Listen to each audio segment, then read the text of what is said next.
चलिए आज हम स्टार्ट कर रहे हैं हमारा नेक्स्ट टॉपिक डिकम्पोजिशन रिएक्शंस। हमने लास्ट क्लास में पढ़ा था कॉम्बिनेशन रिएक्शन, आज इसकी जस्ट अपोजिट रिएक्शंस होंगी decomposition. As you can see from the literal meaning of the word, decomposition का मतलब होता है to break down. Break down का मतलब हमने उस दिन पढ़ा था that if there is any chemical compound like A B then it decomposes to give A plus B.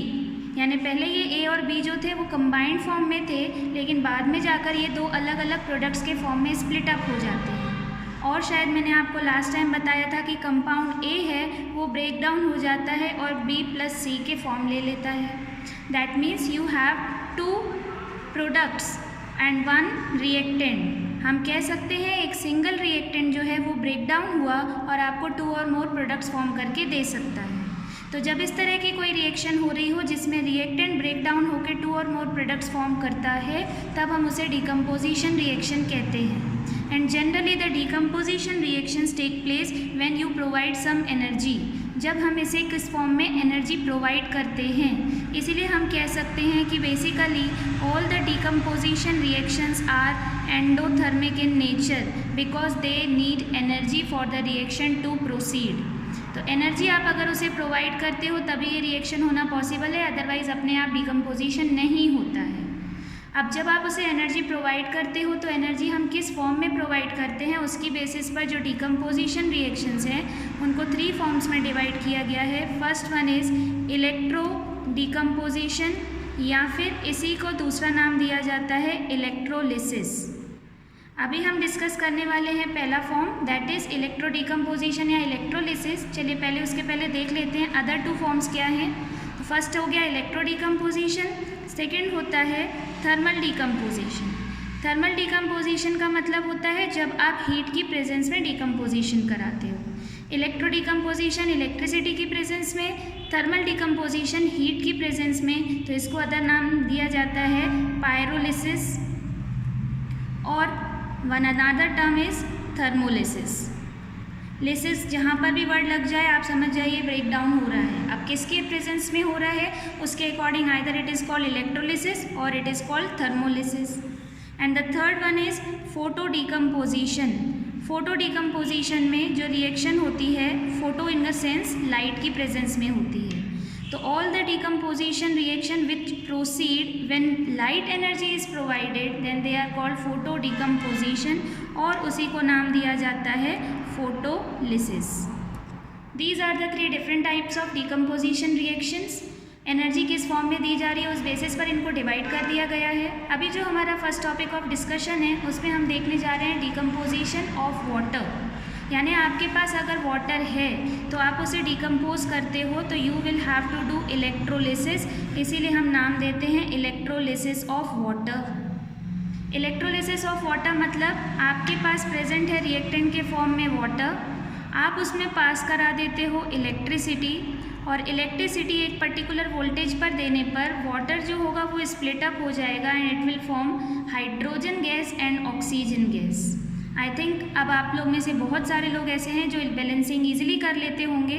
तो मैं देख सकती हूँ मेरे पास यहाँ 2 हाइड्रोजन्स हैं, दिस साइड ऑल्सो 2 हाइड्रोजन, यानी हाइड्रोजन बैलेंस्ड है। Oxygen only 1, this side 2 oxygen atoms are there. तो इधर 2 है इधर 1 है, तो I will write a 2 here. But जैसे ही यहाँ 2 लिखा तो हाइड्रोजन 2 2s आर 4 हो गए, तो 4 बनाने के लिए यहाँ पर भी एक 2 लिख देंगे। आप देख सकते हो ईजिली कि आपके पास 2 मॉलिक्यूल्स ऑफ वाटर जब स्प्लिट होते हैं, डिकम्पोज होते हैं, तो 2 molecules of hydrogen gas plus 1 molecule of oxygen बनता है। क्या ये चीज़ आप देख सकते हो? आप देखिएगा 2 molecules of hydrogen and 1 molecule of oxygen, that means hydrogen and oxygen are formed in the ratio 2:1। ध्यान से समझिएगा, ये क्वेश्चन डाउट के फॉर्म में नहीं आना चाहिए, इंपॉर्टेंट क्वेश्चन है। I am going to repeat it again. 2 molecules of water when decomposed they give 2 molecules of hydrogen and 1 molecule of oxygen। ये हमें बैलेंसिंग से समझ में आ रहा है। तो मैं लिख सकती हूँ 2 molecules और 1 molecule का रेशो हो गया 2:1। तो आप अगर इसको ग्राम में बात करो तो आप देख सकोगे कि हाइड्रोजन का मास यहाँ पे कितना होगा। एक हाइड्रोजन एटम का मास आपके पास होता है 1 unit. I think you remember this. Hydrogen atom का मास 1 यूनिट है, तो H2 का मास जो होगा वो हो गया 2 यूनिट्स। H2 का मास 2 यूनिट और 2 यूनिट है एक H2 का मास, तो 2H2 का जो मास हो जाएगा वो हो जाएगा 4 यूनिट। और ऑक्सीजन अगर आप देखिए तो ऑक्सीजन का जो मास है वो होता है, एक ऑक्सीजन का मास होता है 16 यूनिट, इसीलिए O2 का जो मास हो गया वो हो गया 32 यूनिट। इसका मतलब मैं कह सकती हूँ मुझे मिल गया 4 यूनिट्स ऑफ हाइड्रोजन। अब हम मोल में बात करते हैं तो आपको याद होगा U की जगह G बना देंगे। 4 gram of H2 and 32 gram of oxygen. इसका मतलब मास के टर्म्स में अगर रेशो लिखा जाता है तो वो होगा 4:32। 9th में आप इस चीज़ को बहुत पढ़ते थे। आप कैंसिल आउट करके सिंपलेस्ट फॉर्म में लिखोगे तो 1:8 बाय मास। याद होगा आपको कि वाटर में जो हाइड्रोजन ऑक्सीजन का रेशो होता है वो 1:8 है, जो प्रोडक्ट बना वो भी 1:8 में है। लेकिन अगर वॉल्यूम का रेशो लिखा जाए तो वॉल्यूम का रेशो होगा 2 मोल्स या 2 ग्राम। अगर आप 2 मॉलिक्यूल्स ऑफ हाइड्रोजन और 1 मॉलिक्यूल ऑफ ऑक्सीजन कहें तो हम कहेंगे वॉल्यूम का रेशो भी 2:1 होगा। ध्यान रखिए इस चीज़ को। नंबर ऑफ मॉलिक्यूल्स का रेशो आपसे अगर पूछें तो 2:1। नंबर ऑफ वॉल्यूम का रेशो पूछें तो 2:1। मास का रेशो पूछे तो 1:8। और अगर आपसे मोल्स का रेशो पूछे तो भी आंसर इसी के अकॉर्डिंग आएगा 2:1। तो आप देख सकते हो सिर्फ मास वाली टर्म को छोड़ के बाकी सबका आंसर 2:1 में आएगा। यानी जब भी वाटर डिकम्पोज होगा तो वॉल्यूम कहें, मॉलिक्यूल्स कहें या मोल्स कहें, हाइड्रोजन जो होगा वो 2 टाइम्स होगा एज़ कम्पेयर टू ऑक्सीजन। लेकिन मास देखें तो मास ऑफ हाइड्रोजन 1 और ऑक्सीजन का मास 8 इस रेशो में मेंटेन रहेगा। कभी भी आप डिकम्पोजिशन रिएक्शन कराओ, कहीं पर भी कराओ, ये रेशो मेंटेन होता है। So we can clearly see water में इलेक्ट्रोलिसिस तभी पॉसिबल है जब इलेक्ट्रिक करंट पास करते हैं। इलेक्ट्रिक करंट पास करने के लिए हमें यूज़ करनी पड़ेगी एक बैटरी, और वाटर डिकम्पोज होके हाइड्रोजन और ऑक्सीजन बनेगा। हाइड्रोजन का वॉल्यूम जस्ट डबल होगा, ऑक्सीजन का वॉल्यूम हाफ होगा। मतलब अगर मुझे 2 बकेट्स ऑफ हाइड्रोजन मिलती है तो एक ही बकेट ऑफ ऑक्सीजन मिलेगी, या 2 बॉटल्स ऑफ हाइड्रोजन है तो 1 बॉटल ऑफ ऑक्सीजन मिलेगी। इस चीज़ को ध्यान रखिएगा। Now we have to study the apparatus by which we can do the electrolysis of water। तो apparatus मैंने यहाँ पे पहले से बना के रखा हुआ है, आप उसको देखेंगे। आप देखिए मेरे पास सबसे पहले तो एक बीकर है, this one is a beaker, और इस बीकर के बॉटम में यहाँ पर 2 होल्स किए गए हैं और उन होल में ग्रेफाइट की रॉड आपको फंसा के दे दी गई है। ये जो रेड वाला सेक्शन आपको दिख रहा है ये ग्रेफाइट का बना हुआ रॉड है। These are graphite rod. Graphite एक गुड कंडक्टर ऑफ इलेक्ट्रिसिटी होता है। तो जब हमने यहाँ पे मग में नीचे होल किए थे या बीकर में होल किए थे और ग्रेफाइट को फंसाया तो वाटर लीक होने के चांसेस होते हैं। तो जो होल है उसको यहाँ स्टॉपर से बंद कर दिया जाता है। ये जो ब्लू वाले पार्ट्स आपको दिख रहे हैं इसको हम कहते हैं कॉर्क। कॉर्क जो होता है वो स्टॉपर का काम करता है, वो लीकेज को स्टॉप कर देता है। I think you understand this. सबसे हमने पहले क्या लिया, एक बीकर में नीचे 2 होल्स किए, वो दोनों में ग्रेफाइट की रॉड सामने लगाई और जो स्पेस खाली रह गई थी उसको कॉर्क से पैक कर दिया ताकि कोई भी लिक्विड नीचे ड्रिप होके ना आए। उसके बाद आप क्या करते हो, ये दोनों ग्रेफाइट की रॉड्स को टेस्ट ट्यूब से कवर कर देते हो। टेस्ट ट्यूब्स आपके पास 2 अलग अलग टेस्ट ट्यूब है तो दोनों पे एक एक टेस्ट ट्यूब लेके इन्वर्ट करके रख दीजिए। और मेरे पास प्रॉपर अरेंजमेंट होगा तो मैंने एक ऐसा टेस्ट ट्यूब लगाया है जो आपस में जुड़े हुए हैं। आप ध्यान दीजिए, दोनों टेस्ट ट्यूब आपस में जुड़े हुए हैं। आपके पास ये नहीं है तो आप सिंपल टेस्ट ट्यूब्स का यूज़ कर लिया करते हो। और उसके बाद हमारे पास जो ग्रेफाइट की रॉड्स थी, इन ग्रेफाइट की रॉड्स को हमने वायर्स की हेल्प से, आप देख सकते हैं आई हैव टेकन वायर्स हियर। ये जो वायर्स हैं ये इसको 6 वोल्ट की बैटरी से कनेक्ट कर रही है। We have taken a 6 volt battery. One of the terminal will become positively charge and the other one will be negatively charge. आप बैटरी यूज़ करते हो, एक पॉजिटिव होता है दूसरा नेगेटिव। जिस वायर को आपने पॉजिटिव से कनेक्ट कर दिया वो आपका जो ग्रेफाइट का रॉड होगा it will behave as anode, and that one which is connected to negative terminal it will behave as cathode. I think it is clear to you. ये जो हमने इन्वर्ट करके रखे हुए हैं these are simply test tubes. ये कोई बहुत बड़ा सा एपरेटस नहीं होता है, हम जनरली ऐसी चीज़ें घर में भी कर सकते हैं, बट डू अंडर प्रिकॉशन। उसके बाद आप देखिएगा इस पूरे अरेंजमेंट में हमने यहाँ पे फिल करके रखा हुआ है वाटर। ये जो वाटर है ये कैसा वाटर यूज़ करेंगे, we are going to use acidulated water, यानी वाटर में हमने क्या किया हुआ है, कुछ drops of H2SO4, some drops only, कुछ ड्रॉप्स ऑफ H2SO4 डाल दिए जाते हैं। वाटर में H2SO4 डालने से प्रोसेस जो होगी वो थोड़ा इजी हो जाती है, क्योंकि वाटर पहले H2O मॉलिक्यूल के फॉर्म में था और ये जो मॉलिक्यूल हैं इसको पहले स्प्लिट करना, आयोनाइज करने के लिए H2SO4 की ज़रूरत होती है, वो मैं आगे आपको समझा रही हूँ। तो एपरेटस आपके सामने है। इस एपरेटस में हमारे पास 2 एनोड और कैथोड इलेक्ट्रोड्स हो गई। इनको हमने बैटरी से कनेक्ट कर दिया। 6 वोल्ट की बैटरी यूज़ की है। जो प्लस से कनेक्टेड है वो एनोड है, जो माइनस से कनेक्टेड है वो कैथोड है। बीकर या मग, आप प्लास्टिक का मग भी यूज़ कर सकते हैं। दोनों में होल्स किए हुए थे, इसलिए स्टॉपर लगा के हमने इसको बंद कर दिया और वाटर को इसमें फिल कर दिया। अब आप ध्यान दीजिएगा, वाटर जब इलेक्ट्रिसिटी इसमें पास होना स्टार्ट होगी, यानी सर्किट को आपने क्लोज किया, जैसे ही करंट पास होना स्टार्ट हो जाएगा और when the current begins to flow, what will you observe कि रिएक्शन, केमिकल रिएक्शन होना स्टार्ट हो जाती है। लेकिन अगर हमने इसमें एसिड नहीं डाला होता तो आप इलेक्ट्रिक करंट पास कराओगे भी तो भी आपको लगेगा रिएक्शन नहीं हो रही है। इट इज़ बिकॉज कि ये जो वाटर था वो एसिड की प्रेजेंस में थोड़ा स्प्लिट अप होता है और H+ और OH- आयंस फॉर्म करना स्टार्ट करता है। समझिएगा इस चीज़ को, water splits to form hydrogen ion and hydroxide ion. इस प्रोसेस को बोलते हैं आयोनाइजेशन, और आयोनाइजेशन होने के बाद में ये प्रोसेस होना स्टार्ट होती है। If this ionization do not take place, तो इलेक्ट्रिसिटी पास करने से भी आपको कोई चेंज ऑब्जर्व नहीं होगा। So this reaction takes place only when H2SO4 is added, वो भी ओनली इन फ्यू ड्रॉप्स। कुछ ड्रॉप्स ऑफ H2SO4 डालने से वाटर स्प्लिट अप होके हाइड्रोजन आयन और हाइड्रोक्साइड आयन में ब्रेक होता है। अब यहाँ से जो H+ आयन बना है, ध्यान दीजिएगा क्या होगा। I am using a second page here. H+, पहली बात तो आप ध्यान दीजिए, ये पॉजिटिवली चार्ज आयन है। अगर आपको याद हो, positively charge ions will get attracted towards negative charge. याद है आपको, पॉजिटिवली चार्ज आयंस जो होंगे वो किस में अट्रैक्ट होंगे, नेगेटिव चार्ज में। तो H+ जो है it will get attracted towards the negatively charge electrode, and we know that negatively charge electrode is called cathode. तो मैं यहाँ लिखने जा रही हूँ एट कैथोड। कैथोड में क्या चेंजेस होंगे वो समझिए। जो हाइड्रोजन आयन बना वो अट्रैक्ट होगा कैथोड के पास में। कैथोड पहले से होता है नेगेटिवली चार्ज्ड, और जहाँ नेगेटिव चार्जेस प्रेजेंट हैं मतलब उसके पास प्रेजेंट होते हैं इलेक्ट्रॉन्स। लास्ट ईयर आपने पढ़ा था चैप्टर 4 में, कैथोड के पास ढेर सारे इलेक्ट्रॉन्स होते हैं। This hydrogen ion will take 1 electron and form H atom.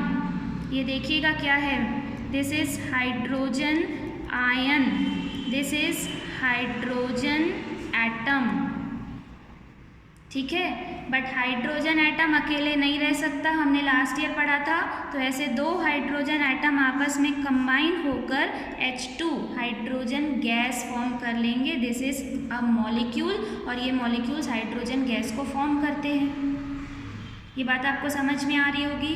अगर ऐसे 2 हाइड्रोजन आयन आएंगे तो 2 इलेक्ट्रॉन्स भी आएंगे, और ये दोनों मिलके 2H बनाएंगे। 2 हाइड्रोजन एटम होंगे तभी तो दोनों कंबाइन होके H2 गैस का फॉर्मेशन करेंगे, ठीक है। मैं आगे बढ़ रही हूँ। इसके बाद आप देखिएगा, अगर हम जाते हैं एट एनोड, तो सबसे पहले ये ध्यान रखिए जो OH- आयन बना था वो भी आगे चल के O2- में ब्रेक हो जाता है, और इसमें से भी जो H+ है वो अलग हो जाता है। यानी ये वाला ऑक्साइड आयन का हमें यूज़ करना है। ये चीज़ आपको एग्जाम में लिख के दिखानी नहीं होती है, बस ये याद रखना है कि ऑक्साइड आयन बनेगा। ऑक्साइड आयन जो है वो O2- होता है, जिसके पास माइनस चार्ज है इसका मतलब उसके पास इलेक्ट्रॉन ज़्यादा है, एक्स्ट्रा में है। कितने इलेक्ट्रॉन एक्स्ट्रा में है? 2 इलेक्ट्रॉन्स एक्स्ट्रा में है। और एनोड तो ऑलरेडी पॉजिटिवली चार्ज होती है, तो ये जो पॉजिटिवली चार्ज एनोड है वो इसके इलेक्ट्रॉन्स को अपने पास अट्रैक्ट करना स्टार्ट कर देगी और ऑक्साइड आयन अपने इलेक्ट्रॉन्स को लूज कर देगा, इसके दोनों इलेक्ट्रॉन्स अलग हो जाएंगे। यहाँ बन गया ऑक्सीजन एटम, तो मैं यहाँ लिख दूँ oxide ion, this one is oxygen atom. Now again oxygen atom अकेले तो रह नहीं सकता, अब क्योंकि अकेले नहीं रह सकता तो ये पूरा प्रोसेस हमें 2 बार करवाना पड़ेगा। 2 बार करवाएंगे तो होगा क्या? 2 ऑक्साइड आयन, 2 ऑक्सीजन एटम्स और 2 2 यहाँ पर आ जाएंगे 4 इलेक्ट्रॉन्स, समझिएगा। तो यहाँ जो आपके पास 2 ऑक्सीजन एटम्स हैं ये फिर इंडिविजुअली नहीं रह सकते, तो 2 oxygen atoms will combine to form oxygen molecules. इसी चीज़ को आप ऐसा लिख सकते हो, O+O जब मिल गए तो ऑक्सीजन मॉलिक्यूल बनाया, यानी ऑक्सीजन गैस रिलीज होना स्टार्ट हो जाएगी।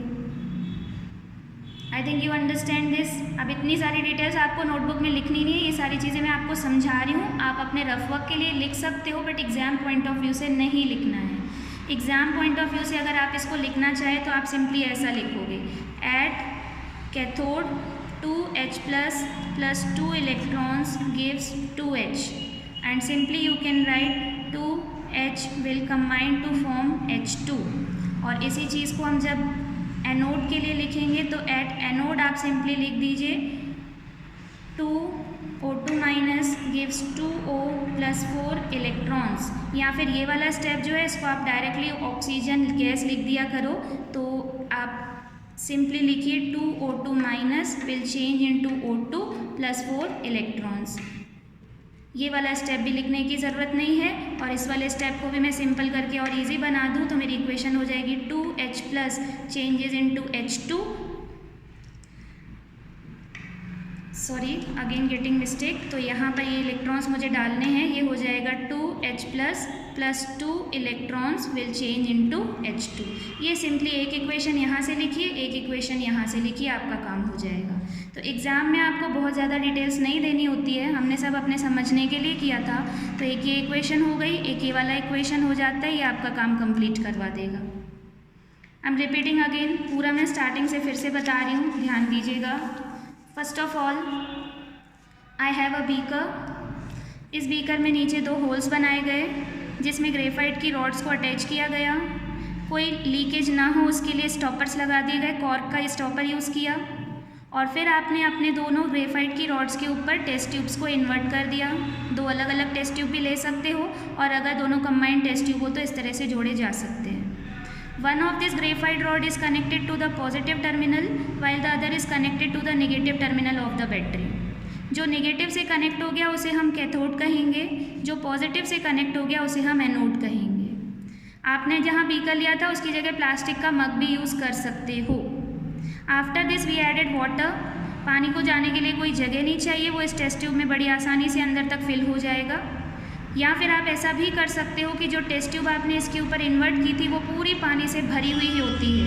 What do we do sometime, हम ऐसा करते हैं कि जो टेस्ट ट्यूब होती है उसको टेस्ट ट्यूब को पूरा वाटर से पहले भर दिया करते हैं, और अपने थंब से इसको यहाँ पे बंद करिए और अब टेस्ट ट्यूब को ले जाके इसके ऊपर इन्वर्ट करके धीरे धीरे रख दीजिए। तो जब आप इस तरह के टेस्ट ट्यूब को इसके ऊपर धीरे से इन्वर्ट करके रखोगे तो वो पहले पूरा पानी से भरा हुआ होगा, बाद में प्रोसेस होना स्टार्ट होती है। अब हमने जो यहाँ पे वाटर फिल किया था, आई टोल्ड यू कि हम उस वाटर में पहले कुछ ड्रॉप्स ऑफ H2SO4 को ऐड करते हैं। ये ड्रॉप्स ऑफ H2SO4 ये इंश्योर करते हैं कि वाटर में आयोनाइजेशन की प्रोसेस स्टार्ट होगी। आयोनाइजेशन की प्रोसेस में जो वाटर है वो स्प्लिट अप होगा H+ और OH- आयंस में, क्योंकि विदाउट दिस आयोनाइजेशन इलेक्ट्रिसिटी की प्रेजेंस में भी वाटर को ब्रेक नहीं किया जा सकता है। Then we reach to forward, आप देख रहे हो कैथोड पे क्या चेंजेस होते हैं। हमारे पास हाइड्रोजन आयन है जो कि कैथोड नेगेटिवली चार्ज इलेक्ट्रोड से इलेक्ट्रॉन्स लेते हैं और हाइड्रोजन एटम में कन्वर्ट होते हैं, और ऐसे एटम्स आपस में जुड़ के H2 मॉलिक्यूल्स यानी गैसियस फॉर्म में चेंज होना स्टार्ट हो जाते हैं। सिमिलरली एनोड पर जब हम देखते हैं तो ऑक्साइड आयन होता है। ऑक्साइड आयन अपने इलेक्ट्रॉन्स को लूज कर देता है तो वो ऑक्सीजन एटम फॉर्म करता है, और ऐसे ऑक्सीजन एटम्स जब आपस में अटैच हो जाते हैं तो ऑक्सीजन गैस का फॉर्मेशन होता है। तो हमारी जो इक्वेशन थी जो हमने डायरेक्टली लिखी थी फर्स्ट वाले स्टेप में, शायद आपको याद हो, I wrote down the equation that H2O changes into O2 plus H2। ये जो इक्वेशन हमने लिखी थी इसको होने के लिए इतने सारे स्टेप्स होने की ज़रूरत थी। अब ये रिएक्शन जब आपकी कंप्लीट हुई तो गैस का फॉर्मेशन होना स्टार्ट हुआ। नाउ जब गैस का फॉर्मेशन होना स्टार्ट होता है तो गैस कहाँ जाएगी? फिर से ध्यान दीजिए, जब आपकी केमिकल रिएक्शन यहाँ हो रही होती है तो गैस जो होती है वो बबल्स बन के ऊपर आना स्टार्ट हो जाती है। दोनों ही गैसेस जो होती हैं वो वाटर में डिज़ोल्व नहीं होने की वजह से ऊपर आना स्टार्ट होगी। तो ये गैसेस जब ऊपर आना स्टार्ट होंगी तो यहाँ तक तो पूरा पानी से भर के हमने टेस्ट ट्यूब डाला था, तो जब ये गैसेस ऊपर आएगी तो गैसेस इस वाटर को नीचे की तरफ पुश करना स्टार्ट करेगी। These gases will begin to push the water downward। Water धीरे धीरे नीचे आने लगेगा और ये गैसेस यहाँ पर आकर कलेक्ट होना स्टार्ट हो जाएंगे। तो अभी पीछे हमने देखा कैथोड यानी नेगेटिवली चार्ज इलेक्ट्रोड पर हाइड्रोजन गैस आकर कलेक्ट होती है, तो यहाँ आपके पास हाइड्रोजन गैस आ जाएगी और दूसरे वाले आपके टेस्ट ट्यूब में ऑक्सीजन गैस आ जाएगी। हमने सबसे बिगनिंग में डिस्कस किया था कि हाइड्रोजन गैस की क्वांटिटी जो है वो डबल होगी और ऑक्सीजन की क्वांटिटी हाफ होगी, इसलिए देखिए यहाँ पर ज़्यादा स्पेस शो करनी है आपको और इधर पर कम स्पेस शो करनी है।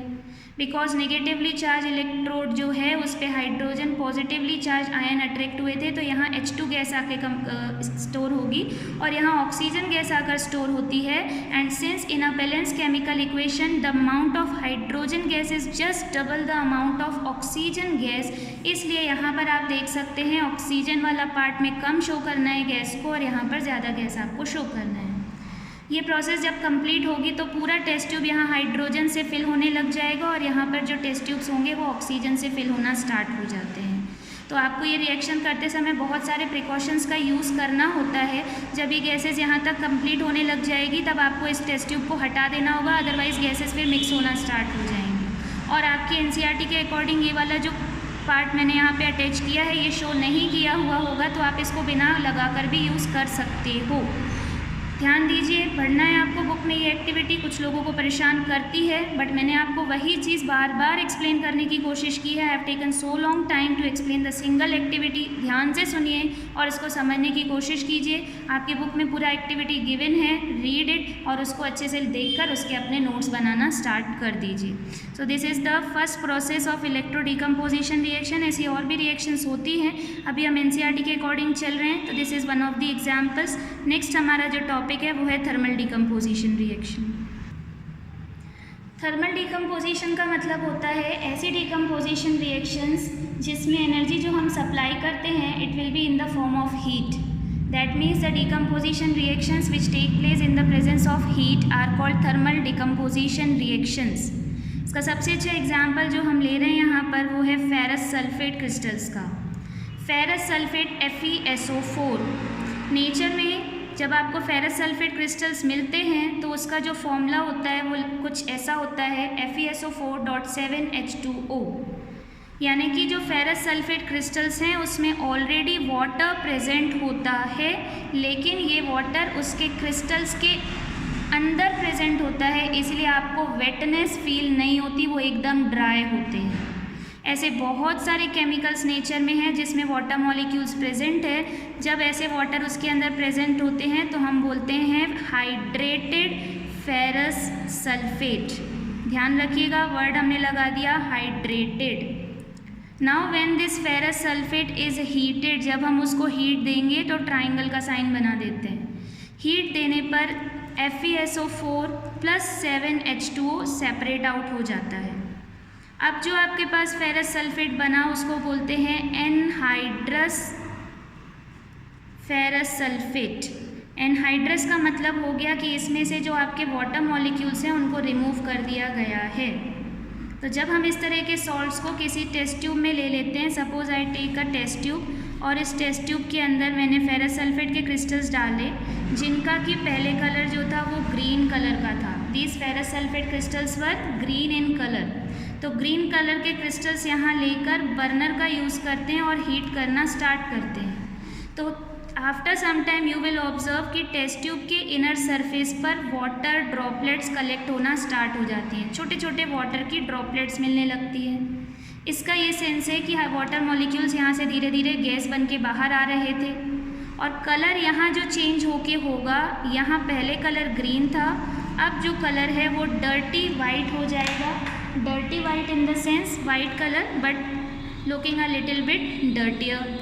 तो डर्टी वाइट कलर यहाँ पे फॉर्म होना स्टार्ट हो जाएगा। आप समझ जाओगे कि फेरस सल्फेट जो पहले हाइड्रेटेड था वो अब एनहाइड्रस हो चुका हुआ है।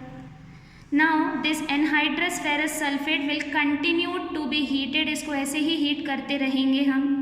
तो now what reaction will take place, ये जो आपका एनहाइड्रस फेरस सल्फेट है FeSO4, इसे और थोड़ा देर तक हीट करते हैं तो आपको प्रोडक्ट मिलता है Fe2O3 प्लस कुछ यहाँ पर गैसेस बनना स्टार्ट हो जाती हैं, that is sulphur dioxide and sulphur trioxide. जो भी सल्फर की गैसेस होती हैं उनको उनकी स्मेल से पहचाना जाता है, they have the smell of रॉटन eggs. रॉटन egg की स्मेल आए तो आप समझ सकते हो सल्फर की गैसेस इवॉल्व हो रही हैं। I will leave the balancing of this equation two you. मेरा जो यहाँ पर एम है वो ये दिखाना है कि किसी कंपाउंड को जब हीट देकर आपने आगे रिएक्शन करवाया तो देख सकते हो आप 3 different products have been obtained. आप कह सकते हैं a single reactant has broken down to form 3 products, so this one is an example of decomposition reaction. But since this decomposition reaction has taken place in the presence of heat, हम इसे नाम देते हैं thermolysis. पीछे मैंने बताया lysis word जहाँ पे भी लगे समझ जाइए ब्रेक डाउन हो रहा है। थर्मोलिसिस मतलब हीट की प्रेजेंस में ब्रेक डाउन होता है। तो ये जो कलर था ये डर्टी वाइट था और Fe2O3 यानी फेरिक ऑक्साइड के जो क्रिस्टल्स होते हैं उनका कलर ब्राउन कलर का होता है। यानी टेस्ट ट्यूब के कंटेंट्स का कलर पहले ग्रीन था, फिर उसके बाद वो डर्टी वाइट हुआ। कुछ देर और हीट करते रहेंगे तो आपको ब्राउन कलर के क्रिस्टल्स मिलेंगे और साथ में यहाँ से कुछ गैसेस निकलना स्टार्ट हो जाएंगी। वो गैसेस अगर आप स्मेल करके देखते हो तो रॉटन एग्स की स्मेल आती है। हम समझ जाते हैं कि आपके पास सल्फर के ऑक्साइड्स का फॉर्मेशन हो रहा है। This is one of the good example of decomposition reaction, that is thermal decomposition.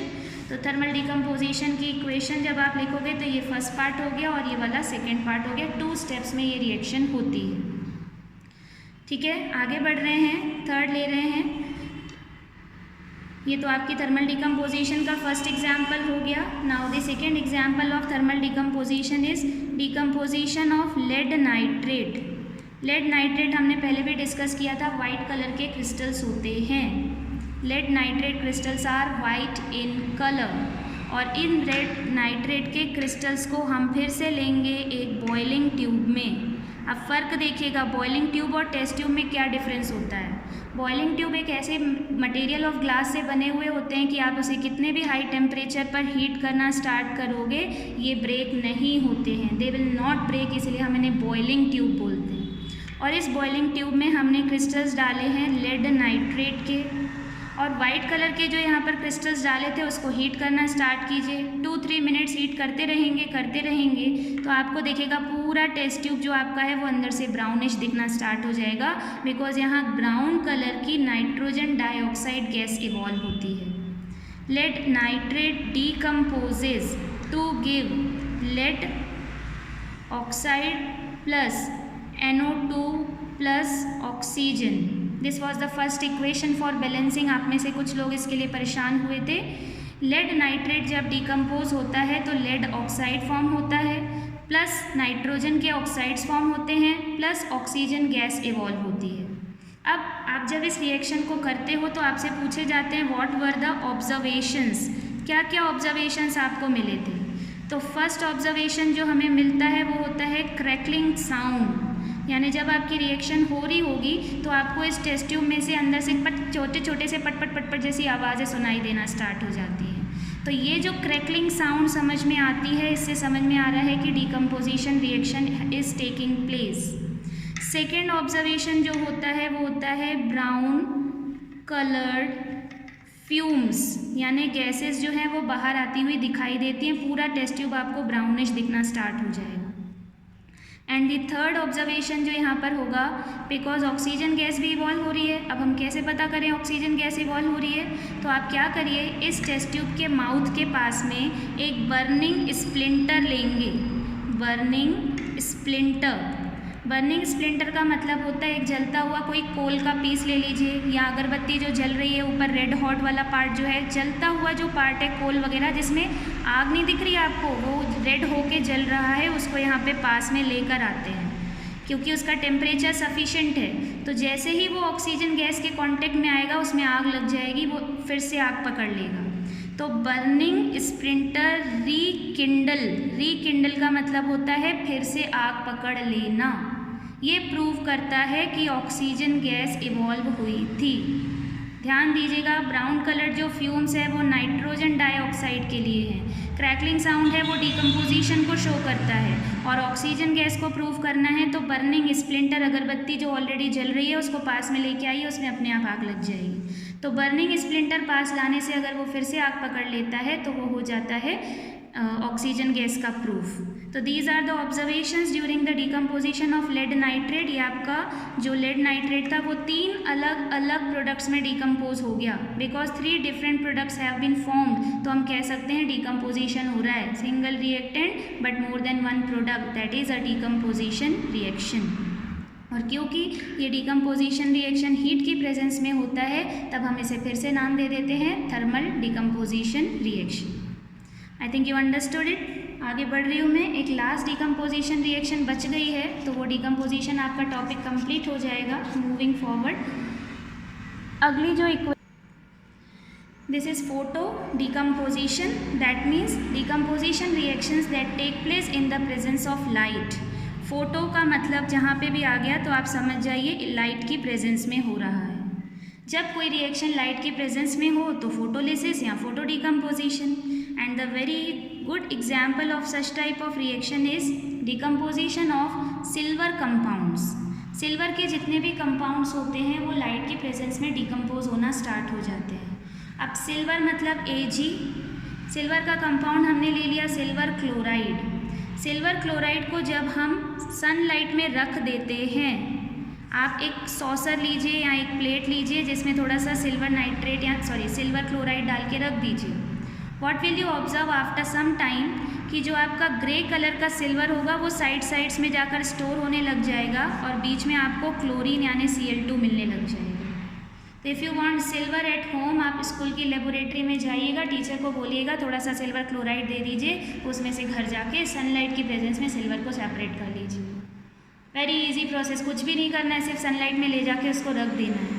तो सिल्वर जो होता है उसका कलर ग्रेइश कलर का होता है, शाइनिंग ग्रे कलर, और क्लोरीन जो होता है उसका फॉर्मूला होता है Cl2। बैलेंस कर दीजिए, 2 Cl है, यहाँ पर 2 लगेगा, Ag ट्वाइस हो गए, यहाँ भी 2 लगा दीजिए। तो आप देख सकते हैं 2 मोल्स ऑफ सिल्वर क्लोराइड अगर लेते हैं तो 2 moles of silver plus 1 mole of chlorine gas आपको मिल जाएगी। तो क्लोरीन लिक्विड फॉर्म में भी होता है, गैसेस भी हो सकता है, यहाँ हमें लिक्विड फॉर्म में क्लोरीन मिल जाता है। तो इस रिएक्शन में आप देखिएगा आपको जो ग्रे कलर का सिल्वर मिला वो साइड्स में डिपॉजिट होता हुआ मिल जाएगा। इन द सेम वे अगर आपने सिल्वर ब्रोमाइड लिया होता AgBr और उसको भी सनलाइट में रखा होता तो आपके पास आ जाता सिल्वर प्लस ब्रोमीन Br2, और ब्रोमीन का जो कलर होता है वो ब्राउन कलर का होता है। ब्राउन कलर का ब्रोमीन डिपॉजिट हो जाएगा और ग्रे कलर का आपको सिल्वर मिलना स्टार्ट हो जाएगा। ये सारी रिएक्शंस जो होती है वो सिल्वर के कंपाउंड्स में बड़ी इजीली देखी जा सकती है, इसलिए हमें फ़िलहाल इन्हीं को पढ़ना है। आप ध्यान दीजिएगा, next time whenever you go to your laboratory आप चेक करिएगा, आपके पास लैब में ऐसे बड़े बड़े बॉटल्स रखे हुए होंगे। कुछ बॉटल्स ट्रांसपेरेंट होती हैं और कुछ बॉटल्स जो होती हैं वो डार्क ब्राउन कलर्ड की बॉटल्स होती हैं। तो ब्राउन कलर्ड बॉटल्स में अगर आप कंपाउंड्स को चेक करोगे जाके तो कहीं ना कहीं उसमें Ag ज़रूर लिखा हुआ मिलेगा आपको। अब ये जो Ag लिखा है इसका मतलब है कि इसके अंदर आपके कुछ ना कुछ सिल्वर के कंपाउंड्स प्रेजेंट है। यहाँ स्टिकर लगा होगा, देख लेना, वहाँ पे सिल्वर ज़रूर आएगा। या सिल्वर नहीं आता तो ऐसा कोई भी कंपाउंड होगा जो कि फोटोलिसिस में पार्टिसिपेट करता है। मतलब अगर इसके ऊपर सन की रेडिएशंस आकर इंसिडेंट होगी तो आपने रखा था AgCl लेकिन उसमें फॉर्म हो गया Ag प्लस Cl2, तो नेक्स्ट टाइम तो आप उसका यूज़ कर ही नहीं पाओगे। इन दैट केस उसको डार्क कलर की बॉटल में रखने से होता क्या है कि dark colours are the absorbers of light, ये जो डार्क कलर की बॉटल्स होते हैं वो सनलाइट को पूरा खुद ही एब्जॉर्ब कर लेते हैं और अंदर लाइट को जाने नहीं देते, और जब लाइट अंदर जाएगी नहीं तो डिकम्पोजिशन होगा नहीं।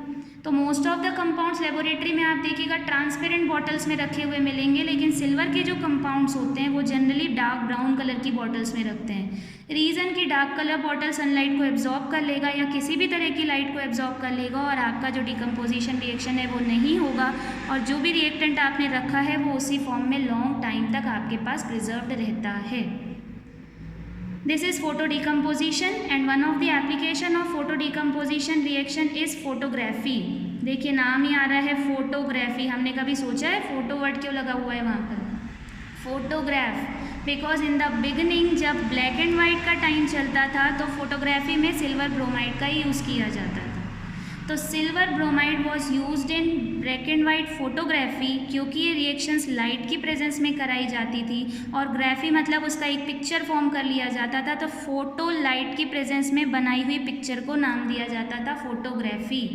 बट अभी तो हमारी सब कुछ डिजिटल हो चुका हुआ है, पहले उस समय इसी तरह की टेक्निक्स का यूज़ किया जाता था। तो आपसे कोई पूछे कि इनका यूज़ क्या है, then it is use in black and white photography. कैसे होता है ये आपसे नहीं पूछा जाएगा, इसकी डिटेल में नहीं जाना, बट यू शुड नो कि ब्लैक एंड वाइट फोटोग्राफी में सिल्वर ब्रोमाइड की फोटो डिकम्पोजिशन रिएक्शन का यूज़ किया जाता था। ठीक है, यहाँ आपकी डिकम्पोजिशन रिएक्शंस कंप्लीट हो जाती है। ये सबसे लेंदी टॉपिक था, आज इसको पढ़ के कंप्लीट करिए। विद इन 2 days आपका अभी चैप्टर कंप्लीट होने वाला है, बहुत छोटा सा पार्ट बचा हुआ है। देन वी विल सी, एक आपका ऑनलाइन टेस्ट लेने वाली हूँ मैं, बी रेडी।